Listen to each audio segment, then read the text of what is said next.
There's always been something about me, a kind of magnetism people notice even when I don't try. But that evening felt different. It wasn't merely attention. It was a charge, a low electric hum under my skin. The instant Alexander and I crossed the threshold of that house, I felt the shift. We were only supposed to be at a reunion. Old college faces, good whiskey, and polite laughter. Instead, from the moment we arrived, I became the event. Alexander's hand rested on my waist. Not tight, not domineering, more like a flourish. As if he were presenting me. And everyone looked. Not a passing glance, either. Their gazes stayed, slow and hungry. Oddly, I didn't look away. It felt like being truly seen for the first time, not in a civil way, but completely, deeply. Something dormant in me stirred, something I'd thought long buried. A small, knowing smile tugged at my lips. Then he raised his glass. Victoria could charm anyone here, he said, a toast to tease. Yet his eyes held a different message, a provocation. The men around us laughed, not merely at the joke but at the implication. They understood the rules of the game before I did. I caught on quickly enough. Drinks loosened tongues. The room warmed. Suddenly, everything I did pulled them closer. The air thickened. Conversations tilted toward innuendo.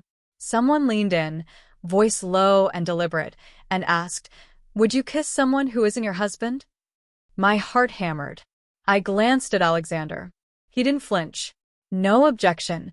No flare of possessiveness. Only that same steady look. His silence felt like consent, and that was all the permission anyone needed.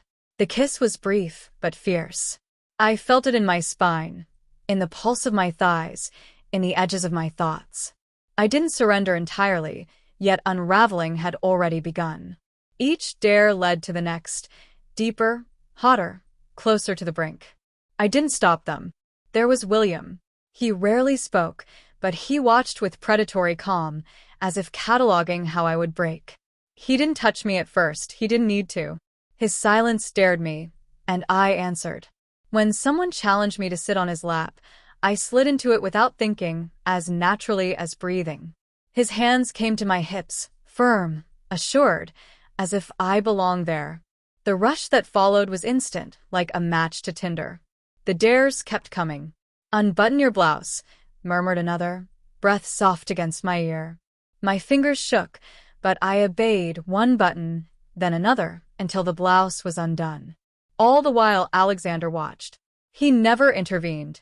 He let me keep going, let them devour me with their eyes, their hands, their mouths.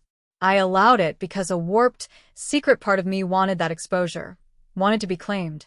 Conflicted and aching, I let it happen. My husband stood by as I was peeled away, layer by layer, dare by dare, until modesty felt like a distant memory. They led me to the bedroom as if it were inevitable. It wasn't asked for, it was assumed. And I walked in willingly, with no resistance, as though I had been heading there all along. That's where everything splintered. There, in that room, I broke. They didn't merely look, they took me entirely. My body betrayed me, or perhaps it finally spoke its truth. What surged through me wasn't only desire, it was curiosity, despair, a hunger for power and surrender all at once. I gave them everything. What followed was more frightening than the act itself. I stumbled into the bathroom, locked the door, and faced my reflection. I barely recognized the woman staring back, eyes wild, lips bruised, hair tangled into unruly waves. The worst part wasn't the disarray, it was her expression. She didn't look ashamed. Not exactly. She looked awake. In that sudden clarity, I began to cry, not from ruin, but because I could finally see who I was.